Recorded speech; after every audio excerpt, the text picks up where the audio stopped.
Boa noite, meus queridos companheiros. Boa noite aqui para Marilza. Boa noite, Edna Bueno.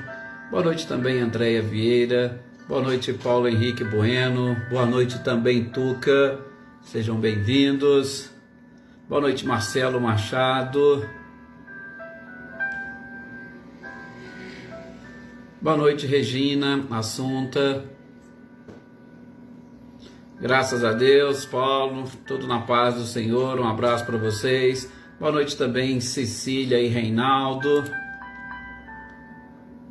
Boa noite, Laércio Silva. Seja muito bem-vindo. Olá, William, Ângela, Litinho, Dona Guilmar, Eloá. Sejam bem-vindos.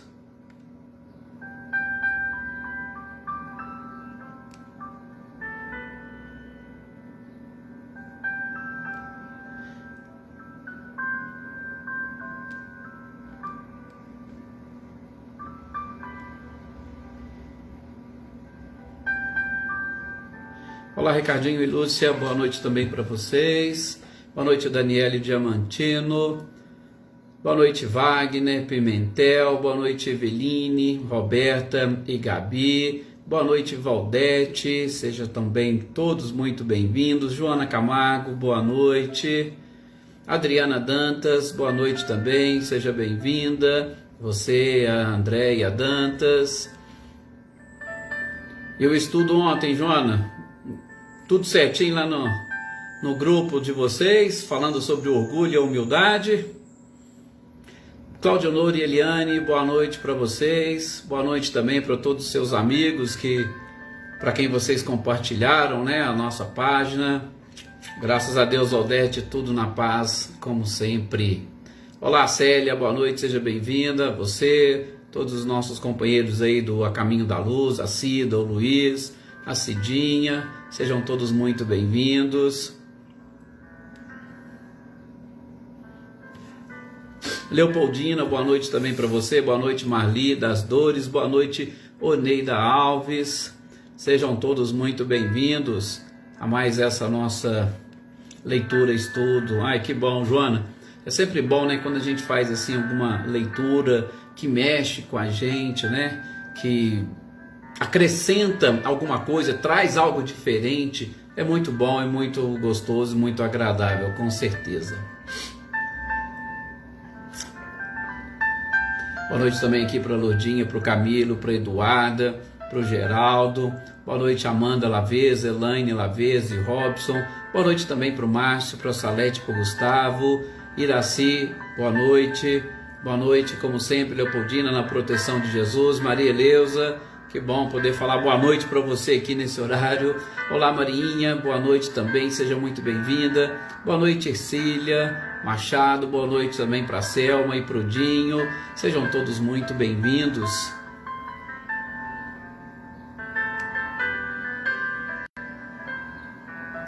Roseli Salvador, boa noite também para você. Filomena, boa noite, seja bem-vinda. Boa noite também, Glória Quirino.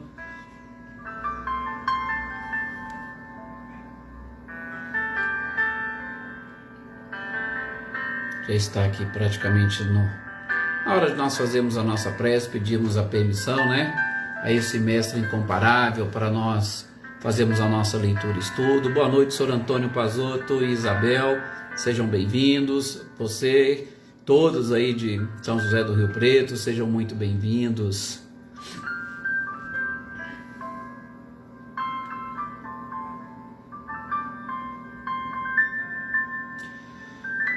Nosso abraço para eles então, Wagner, por Marcos e por Márcio. Aí ó, também ontem um abraço por eles terem médicos e hoje um abraço pelo aniversário. Que eles recebam os nossos cumprimentos, o nosso carinho. Leopoldina, aqui não esfriou muito não, tá chovendo e tal, mas o tempo tá bom, tá gostoso. Boa noite, Adriana Varenga, boa noite também, Maria Aparecida Moraes, Gustavo Duarte, boa noite, Rosane Junqueira e os nossos companheiros aí de Poços de Caldas.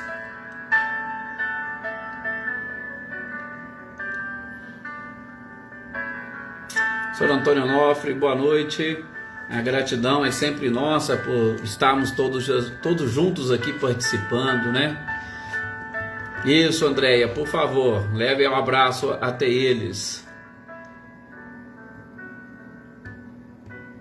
Ai, que legal, Valdete, que bom.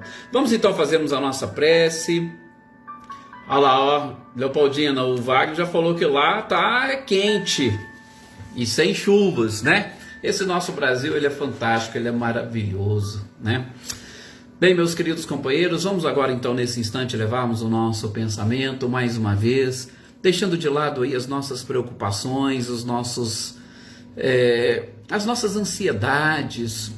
Infelizmente nós vivemos muito em prol do futuro e do passado e esquecemos de viver o presente. Que nesses instantes em que estaremos aqui reunidos, que nós possamos vivenciar um pouco do presente, deste presente que o Criador nos concedeu, de estarmos vivos e, sobretudo, de estarmos agora, neste instante, reunidos em pensamento, em prol de um objetivo comum, que é buscar e encontrar, através do aprendizado, do conhecimento, das informações, sobretudo informações trazidas pelo próprio Cristo e hoje exemplificadas, repetidas para nós através de exemplos de irmãos que já desencarnaram e que puderam retornar para propiciar, através dos seus exemplos, o conhecimento de como que funciona a vida, sobretudo do outro lado. Sim, vivenciar o presente, agradecer pelo presente e principalmente fazer com que o nosso coração se alegre por estarmos todos aqui juntos, tanto encarnados quanto desencarnados. Sim, nós estamos aqui num plano encarnado, mas os desencarnados estão também no seu plano e com certeza felizes por estarem compartilhando conosco de momentos de paz e de tranquilidade como este que nós estamos vivenciando. Muita paz a todos que estão aqui participando conosco, absolutamente todos. Sobretudo, aqueles que estão aqui presentes, que fazem parte dessa nossa família, que estão necessitados de um pouquinho do magnetismo animal para encontrar a cura para qualquer tipo de mal físico que os estiver acometendo. Da mesma forma, que essas energias e vibrações possam auxiliar a todos vocês a fazerem a higienização fluídica do seu ambiente doméstico, da sua casa, do seu ambiente também de trabalho, no local de trabalho, que os nossos pensamentos junto com a espiritualidade possam lá comparecer e efetuar essa limpeza fluídica necessária para que nós trabalhemos sempre num ambiente de paz e de tranquilidade. Enfim, que cada um de nós que aqui estamos presentes, meus queridos companheiros, possamos assimilar bem essas lições que estamos aprendendo semanalmente, para servirmos de reflexo do Cristo aqui na Terra, para todos os nossos irmãos e companheiros que ainda não conseguiram enxergá-los. Muita paz a todos, indistintamente a todos, sobretudo aqueles que mais precisam das nossas orações, os nossos inimigos, ou que pelo menos se consideram como tais, para que a paz reine sempre, inclusive no coração de cada um deles. Que assim seja. Graças sempre a este mestre incomparável. Hoje também, né, salvo engano, é dia dos profissionais do TI, né, dessa tecnologia de informação que a gente sempre está precisando, inclusive contamos com eles, que eles também recebam aí as bênçãos da espiritualidade e se coloquem sempre à disposição do trabalho no bem e para o bem. Boa noite também, Luísa Nalim. Aqui está nas nossas orações também os seus vizinhos, para que eles se fortaleçam sempre. Boa noite, Marcileia, Guilherme e Luciano. Sejam bem-vindos. Boa noite, Márcia Martins. Olá, Maria das Graças. Boa noite. Luísa Silva, boa noite também para você. Boa noite, Adriana Valério. Ô, seu Álvaro, boa noite. E aí, para sua mãe também, para o seu filho Gustavo, um forte abraço para vocês. Muita energia e vibração, essa energia e vibração gostosa dessa nossa família. Boa noite também, Cidinha Cerise, Patrícia Vilas Renata Cristiane, Renata Gomes, a Shirley, a Raquel Porfírio, a Josiane, Adriana Menezes, Maria Helena Porfírio, Alisson, Rick, os compartilhamentos da Marcileia, Nadissan, boa noite, seja bem-vinda. José Ricardo, boa noite também para você, seja muito bem-vindo. Deixa eu ver aqui, Sônia Ferreira, Ricardo Jardim, boa noite, prazer tê-los aqui conosco. E porventura, se eu deixei de citar o nome de alguém que eu não conheço, que não estava aqui, né? Fica aí o nosso abraço, ó, seu filhote, né, Marcileia? Que bom. Fica aqui o nosso abraço e o nosso carinho, a nossa gratidão por vocês estarem aqui participando conosco. E porventura, aqueles que vão participar, que vão assistir no outro horário, tem muitas pessoas que assistem em outro horário, né? E tem algumas que às vezes até fica preocupada, mas eu falei boa noite, ele não falou, mas às vezes é porque está sendo assistido no outro horário, e aí a gente não consegue identificar, né, exatamente para poder deixar aqui o abraço. Então eu já aproveito e digo, aquelas pessoas que estarão assistindo em outro horário, o nosso horário sempre é de segunda a sexta, às 18 horas, no horário de Brasília. Então, fiquem aí sempre tranquilos e à vontade, quando puderem e quiserem, participem conosco nesse horário, e a gente faz questão sim de cumprimentar a todos que estão aqui presentes. Só não falo o nome, infelizmente, daqueles que a gente não consegue identificar, e daqueles que a gente sabe que assistem depois também. Fica aí o nosso abraço carinhoso. Boa noite, Cláudia Fernandes, boa noite também, Michele e Gabriel, sejam bem-vindos. Gente, hoje, como nós falamos, é dia de terça-feira, e às terças-feiras nós temos essa oportunidade de estudarmos, de fazermos a leitura e estudo daqueles exemplos, né? Porque nós já estamos na parte final, aliás, no último capítulo do livro O Céu e o Inferno. Aqueles exemplos que a própria espiritualidade nos presenteia de seres que deixaram este plano e hoje, no mundo espiritual, deixaram a sua mensagem, deixaram um relato da sua história, pelo menos para que nós reflitamos um pouco mais sobre os nossos comportamentos, sobre a nossa própria história, porque todos nós estamos escrevendo uma história aqui, todos. Tá? Não é somente aqueles médiums, não é somente palestrantes, não são somente os médicos, não, todos nós estamos deixando e escrevendo uma história, né, Lídia? Boa noite também, Leone Martins, seja bem-vinda. Nós estamos escrevendo e deixando uma história. Agora, esta história, né, Célio Melo, boa noite, que nós estamos escrevendo, o que nós podemos falar dela? O que nós podemos hoje colher daquilo que nós plantamos na nossa própria história? Porque como nós vamos ver hoje, o exemplo do Max, o mendigo, a gente vai ver, ele vai dizer, ele vai citar a história que ele havia deixado, que ele havia escrito, com os seus comportamentos, com as suas atitudes. Boa noite, Helena Oliveira, boa noite, seu Luiz Alberto, sejam bem-vindos. Com as suas atitudes, nos relacionamentos com as pessoas, qual é a impressão que você deixa em cada uma delas? Esses são os exemplos que o livro traz para nós. E aí eu repito, independentemente da religião que cada um de vocês possua, independentemente da sua crença, todos nós escrevemos e deixamos uma história. E de vez em quando é importante nós lembrarmos dessa história, nós lembrarmos das impressões registradas nas outras pessoas, registradas na mente das outras pessoas, registradas no coração das outras pessoas. Por quê? Porque nós só não deixamos apenas e tão somente fatos, nós deixamos também sensações, nós deixamos emoções, né? Adaí Alves, boa noite. Então, a gente precisa refletir sobre isso. Vamos ver qual que é a história e qual que é o exemplo do Max, o mendigo, que inclusive era chamado e era conhecido por Pai Max. Olha para vocês verem que interessante. Pai Max. Qual foi a história, né, Sônia Ferreira, que o Pai Max deixou?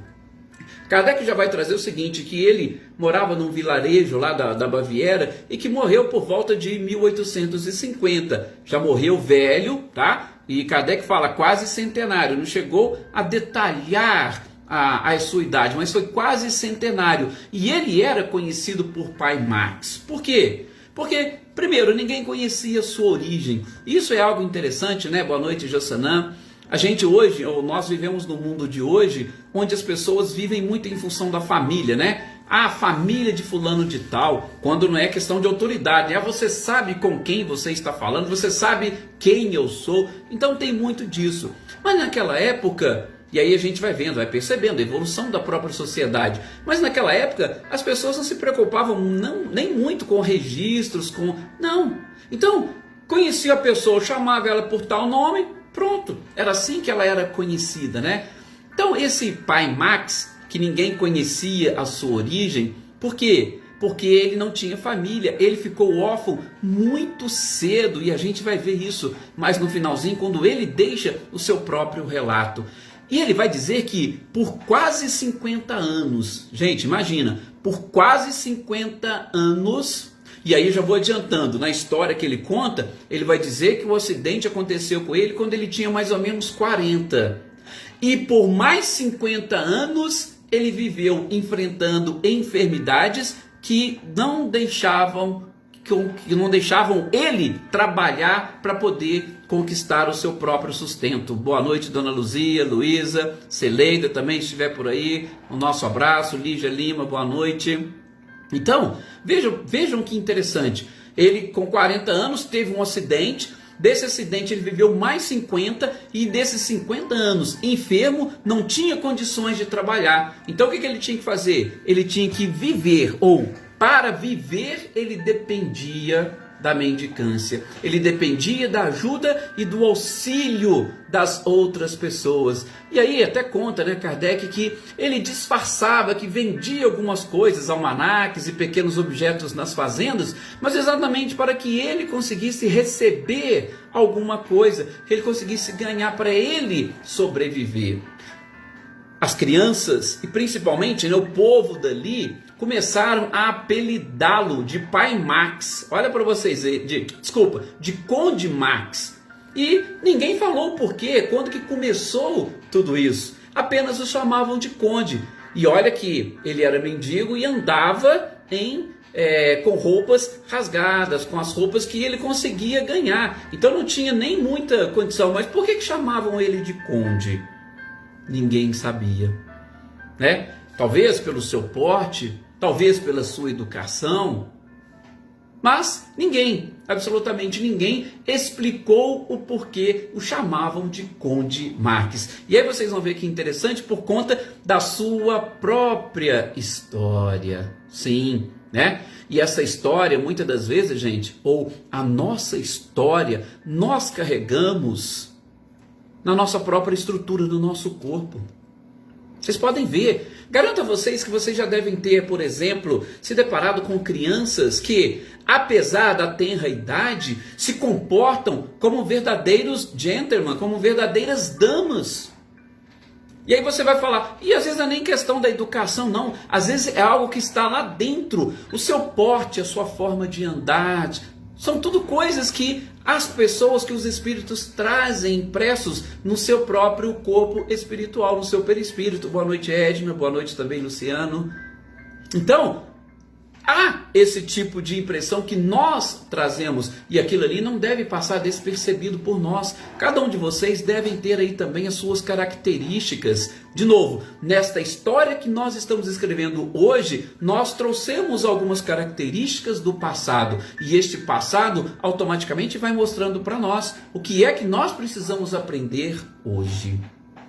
Kardec vai dizer o seguinte, que muitos anos depois da sua morte, então o livro não traz quanto tempo depois, mas muitos anos depois, ele apareceu em sonho para a filha de um proprietário de um daqueles castelos que tinha lá naquela época, onde ele dormia na estrebaria. Veja, um castelo, tá?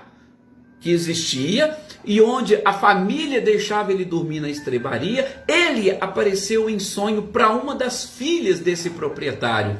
Pois é, Elaine, inclusive os vícios nós trouxemos sim de outros, e os vícios nós aprendemos muito com eles também. Aliás, às vezes aprendemos mais com os vícios, né? Que nos causam mais transtornos do que às vezes com as qualidades que nós temos.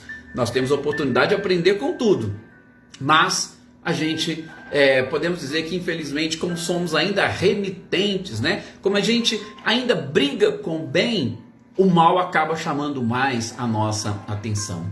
Então ele aparece no sonho para esta filha do proprietário e agradece a ela: olha, filha, muito obrigado por você ter lembrado do pobre Max das suas orações. Olha, ele já tinha morrido muitos anos, ninguém tinha mencionado e falado nada. Ele apareceu em sonho por quê? Porque a menina fez orações por ele. E as orações que foram feitas por ele o chamaram e fez com que ele aparecesse para essa menina, exatamente para deixar aí registrada a sua história. E aí ele perguntou: olha, você quer saber quem é realmente esse pobre Max que você deixou aqui, que você fez as orações e que por várias vezes eu dormi aqui? Olá, Raimunda, boa noite, seja muito bem-vinda. A Raimunda também entrou recentemente, né? Aqui nas nossas lives. Ela também é de outro estado diferente, do Pará. E aí nós passamos para ela os horários, né, das nossas lives. E hoje ela conseguiu estar aqui ao vivo conosco. Um abraço, Raimunda, seja muito bem-vinda. E é um prazer tê-la aqui compartilhando conosco esses momentos. Então, vamos seguir. Ele apareceu em sonho. Anitta e Clarindo, boa noite também, sejam bem-vindas. Relatou, agradeceu primeiro as orações que ela fez por ele e foi relatando um pouco da sua história. Agora vejam a história do pai Max, ou do Max, o mendigo, que ele conta para ela. Há mais ou menos 150 anos atrás, ele era rico e poderoso e ele era o senhor exatamente, gente, daquela região onde ele estava vivendo como mendigo. Há 150 anos atrás. Só que aí ele vai dizer o seguinte: olha, filha, eu era fútil, orgulhoso. Olha, tá vendo o orgulho como é que está presente em quase, né? Aquilo que nós falamos ontem. O orgulho está presente, infelizmente, em quase todos nós, por conta dessa influência que o materialismo, podemos dizer, exerce sobre nós, tá? Então não é algo assim de nenhum extraordinário, nem algo pejorativo. Por quê? Porque é algo inerente à nossa situação, à nossa evolução. Então todos nós trazemos sim um pouquinho desse orgulho. Fiquem todos tranquilos. Bom, então ele dizia que era orgulhoso e ele era, sobretudo, envaidecido com a nobreza que ele tinha. Ó, tá vendo? Os comportamentos, provavelmente o comportamento que ele tinha, a distinção com que ele se portava, fez com que as pessoas o chamassem de conde, né? Provavelmente. Ele era envaidecido da sua própria nobreza. E isso também era uma forma de, vamos assim dizer, mexer na ferida dele, né? Como mendigo, me chamando de conde. Olha só. E ele falou que ele empregava a fortuna dele apenas para com os prazeres que a carne, que o corpo físico lhe proporcionava. E ainda falava, ó, não ficava muito satisfeito não, eu queria cada vez mais. Eu era um jogador compulsivo, muito devasso, passava inclusive noites em orgias. Então ele não tinha preocupação. A preocupação dele era gastar o dinheiro que ele possuía. E no que diz respeito aos vassalos, né, que era exatamente aquele termo empregado para os senhores feudais da época, aqueles servidores, aquelas pessoas que trabalhavam nas suas terras, ele dizia que ele humilhava a todos. Aliás, ele os considerava como objetos de sua propriedade, como se fossem animais, e que aqueles vassalos estavam ali apenas e tão somente para produzir e alimentar ele, alimentar a sua família e principalmente alimentar os seus próprios vícios. E não adianta, ele mesmo falava, as pessoas reclamavam, os seus servidores, os seus vassalos reclamavam, mas ele não tinha ouvido para eles. Ele não estava nem um pouco preocupado com as suas queixas. Aliás, de ninguém. Qualquer infeliz que se aproximasse dele, ele tratava com desprezo. para ele, como ele estava naquela posição e como senhor de todas aquelas terras, todo mundo estava ali para satisfazer os seus caprichos. Veja que interessante. E às vezes nós, gente, muitos de nós, independentemente da situação que nós temos, que nós possuímos, muitos de nós ainda pensamos que os outros existem para a satisfação dos nossos próprios desejos. A gente percebe, a gente ouve, tá?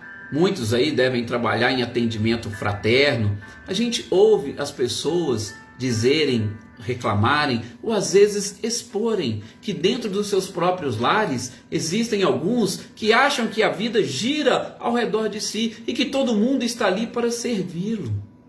Isso é comum nos dias de hoje. E veja o que ele está relatando, de uma existência de 150 anos atrás, que ele estava naquela situação. E ele estava como conde. E nós muitas das vezes hoje, sem nada. Sem nem condição financeira, absolutamente nada. Achamos que os outros estão aí para nos tratar, para nos servir. Boa noite, Natália, seja bem-vinda. O exemplo que estamos vivenciando muito hoje na nossa sociedade da própria violência doméstica, né? Sobretudo da violência contra a mulher, a gente percebe muitos homens que não admitem determinadas coisas que as mulheres fazem. Vou abrir um parênteses, por favor, tá? Só para vocês entenderem, e principalmente aqueles que estão chegando há pouco tempo, porque nós já estudamos um pouquinho sobre isso, a gente já falou um pouco daquela neuroplasticidade cerebral, lembram? Então, gente, muitos desses que estão reencarnando e estão passando por essa situação, provavelmente são aqueles seres que já encarnados ou que já reencarnaram em épocas e lugares diferentes, tinham isso como... Porque a gente sabe, a liberdade da mulher não é algo muito antigo, não, é algo recente. Essa liberdade feminina. Então, muitos trazem, principalmente homens, trazem registrados na sua memória que a mulher deve ou deveria, como naquela época, apenas e tão somente lhe servir. Então, a gente percebe hoje esse grande número ou aumento da violência doméstica e principalmente das denúncias por conta dessa falta na neuroplasticidade ou da adaptação ou da readaptação de muitos destes homens a estes novos tempos, sobretudo de respeito às mulheres. Ah, são pessoas más? Não, são pessoas que ainda não se adaptaram à nova época. E aí é claro, se você não se adaptar à nova época, principalmente pela sua ignorância, você está deixando de evoluir.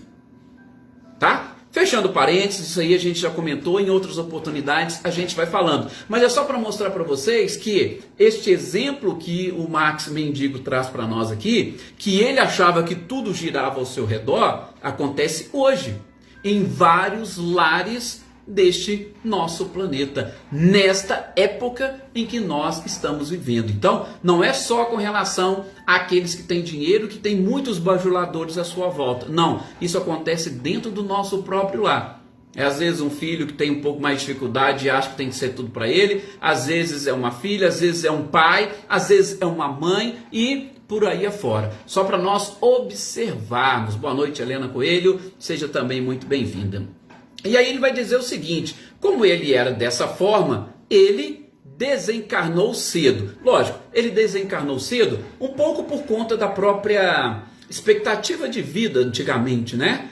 Eu falei para vocês, fazendo uma leitura, um estudo do livro sobre o magnetismo animal, de Franz Anton Mesmer, ele fala muito sobre isso, da ciência, da medicina naquela época, dos experimentos que eles faziam, e não tinham muita expectativa de vida quando a pessoa adquiriu alguma doença, porque não se conheciam as doenças, não se conheciam as bactérias, não se conheciam os vírus, então era mais difícil e complicado, como aconteceu conosco, a gente não conhecia o Covid.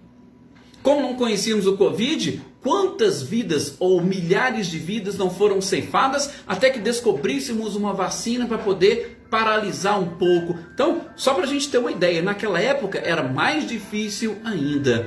Então, ele desencarnou cedo, mas ele fala que a culpa foi exatamente dos seus desregramentos. A culpa foi dos vícios que ele mantinha. Ele abusava do corpo da forma como ele achava que era conveniente, porque para ele a vida era exatamente para ele ter e sentir prazer. Boa noite, Elisete, seja muito bem-vinda. Então, ele fala que desencarnou cedo sim, mas por conta desses abusos. E qual é o detalhe que ele conta do seu desencarne? Bom, ele era um príncipe, ele era o dono de todas aquelas terras. Porém, do ponto de vista, lembra quando a gente estudou ali dos funerais? Do ponto de vista material, o seu velório foi aquela coisa fantástica, o seu funeral foi suntuoso, o túmulo, aquela coisa maravilhosa. Mas, ele disse, muitos boêmios, por exemplo, lamentavam a sua morte. Mas não é porque estavam tristes pela separação, é porque não teriam mais quem que pagaria para eles ficarem bebendo, quem bancaria as festas naquela época, porque ele era o caso que fazia isso. E agora quem mais? Tanto é que ele fala, cobrando, não sei, talvez lamentando por aquilo que ele mesmo produziu, por aquilo que ele plantou. Ele disse que nenhum desses boêmios chegou a chorar sobre o seu túmulo. Ou seja, ele não encontrou afeto naquelas pessoas que, enquanto ele estava vivendo, ficava ali à sua volta, o bajulando. Depois que ele morreu, ninguém chorou sobre o seu túmulo. E o que é pior, ninguém fez preces para ele. Mas ninguém fez preces para ele por quê? Porque provavelmente, gente, muitos deram graças a Deus, porque ele era o tormento das pessoas. Ele mesmo disse como ele tratava os seus vassalos, como ele tratava os seus servidores, como se fossem animais, como se fossem objetos. Então, seria um peso do qual eles se livraram. Deus levou, graças. Agora a gente está livre, nós estamos tranquilos. Então, ele não sentiu aquelas preces para aliviar os seus sofrimentos. E ele lamenta. Quanto é triste nós temos uma memória amaldiçoada, ou aquilo que eu disse no início, como é triste nós não temos uma história bonita escrita para que as pessoas possam, diante da leitura da nossa própria vida, lembrar com carinho, com afeto, fazer uma prece por nós. Ele lamentou tudo isso, né? E que mais? Depois ele falou, o que aparecia na sua mente era apenas a maldição de todos aqueles que ele prejudicava. Ele via as suas vítimas reclamando, queixando, e não tinha como fazer absolutamente nada. Aqueles boêmios, como ele disse, né, que choraram lá, muitos depois desencarnaram. E o que aconteceu? Quando encontravam com ele no mundo espiritual, diz que eles passavam assim, ixi, ele não tem mais dinheiro para poder dar para a gente, então desprezava ele. Então ele estava totalmente só no mundo espiritual. Até que ele falou que depois de muitos anos, ele sentiu a falta deste afeto. Depois de muitos anos, ele disse que faltava um pouco de conforto, de repouso. Aliás, ele falou, olha, eu dava tudo por um copo d'água para saciar a minha sede. Isso lá no mundo espiritual, como a gente falou, o espírito não tem essas necessidades, mas a nossa mente ainda mantém as necessidades corporais, principalmente quando nós estamos mentalmente materializados. E ele não tinha. E aí lembrava, né? Todo o ouro que eu tinha na terra, todo o poder, toda a autoridade, do que estava me valendo ali? Absolutamente nada. E aí ele diz, cansado de tudo isso, ele exclamou, Deus, tende compaixão de mim. Então quando a gente cansa, né? Quando a gente está naqueles, a gente pede ajuda para Deus. E a sorte é que estas leis que regem o universo nunca deixam ninguém desamparado. E quando ele eleva esse pensamento, quando ele pede compaixão, porque ele estava vivendo numa situação terrível e já não aguentava mais, ele fala que uma voz, a primeira que ele ouviu depois de muito tempo, aliás, depois de ter deixado a terra, uma voz disse para ele, quando você quiser, você pode se livrar disso. Aí ele assustou. O quê? Quando eu quiser? O que eu preciso fazer, grande Deus? Me diga que eu vou me sujeitar a tudo isso. E a voz disse para ele: é preciso que você se arrependa. E arrependimento que a gente sempre fala dele aqui, sobretudo fazendo a leitura e estudo dessa obra, O Céu e o Inferno, né? É preciso que você se arrependa. É preciso, a voz falando para ele, que você se humilhe perante aqueles que você humilhou. E principalmente, que você peça perdão a eles. Porque a prece dos ofendidos que perdoa, ela é muito agradável a Deus. Olha o que a voz disse para ele: perdoa, pede perdão, porque se eles te perdoarem, a prece que eles vão fazer para você, ela vai agradar a Deus, e aí você vai ter exatamente essa oportunidade que você quer.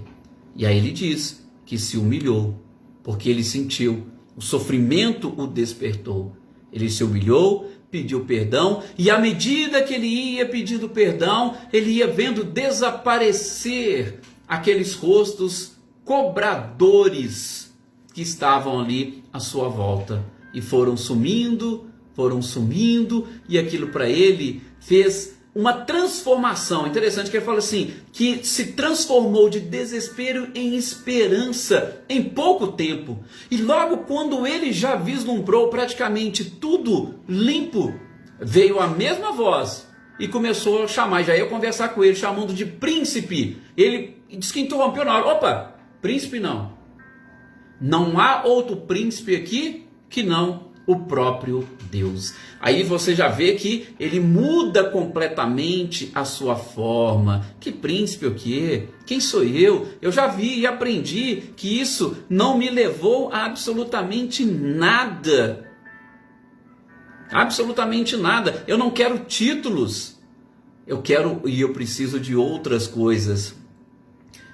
O Wagner coloca aqui, né? Aqui na Terra o que vai mais prevalecer após o nosso desencarne são os nossos atos de amor ao próximo. Pois é, Wagner, é aquilo que a gente está falando, é a história que a gente deixa, né? Escrita. A Elaine está sempre preocupada com isso. Elaine, vamos com calma, com muita tranquilidade. Principalmente, não deixe a culpa tomar conta. Sim, se esforce para você conseguir determinadas coisas. O esforço já é algo fantástico que você vai e pode fazer. Se esforce e deixe as coisas acontecerem naturalmente. Não se cobre, não se culpe. Nós vamos aprender, nós vamos ter que reparar, mas eu tenho certeza que todos nós vamos conseguir e vamos superar. Então, por favor, nada de culpa. A gente tem que trabalhar aos poucos.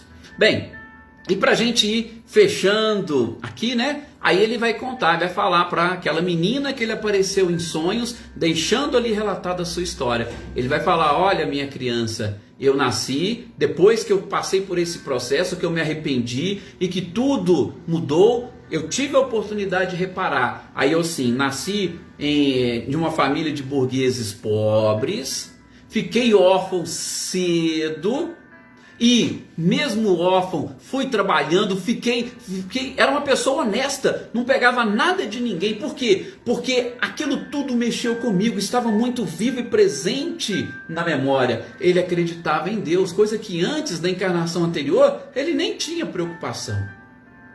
E ele teve a oportunidade de viver exatamente naquela região onde ele era senhor.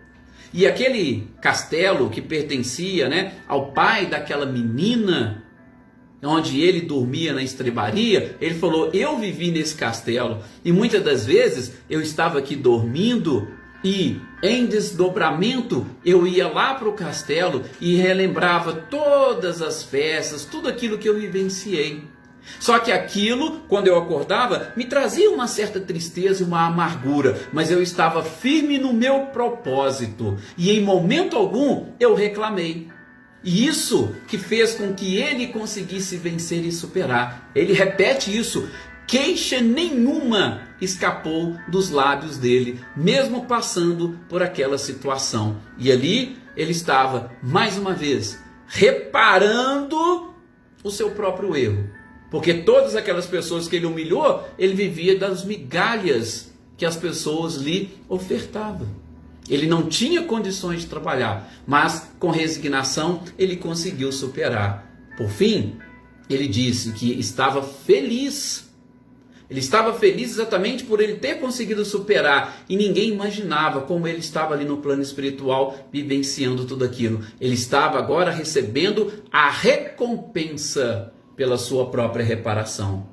Agradece mais uma vez a menina por ter lembrado dele e por ter feito uma oração por ele. Olha para vocês verem como que a oração é algo fantástico, principalmente quando nós lembramos com muito carinho das pessoas. Gente, que essa história do Max, o mendigo, possa nos auxiliar nessas nossas reflexões e principalmente na escrita da nossa história, na construção da nossa própria vida. Muita paz a todos vocês, mais uma vez muito obrigado pelo carinho, pela participação e até o nosso próximo encontro. Uma excelente noite para todos vocês.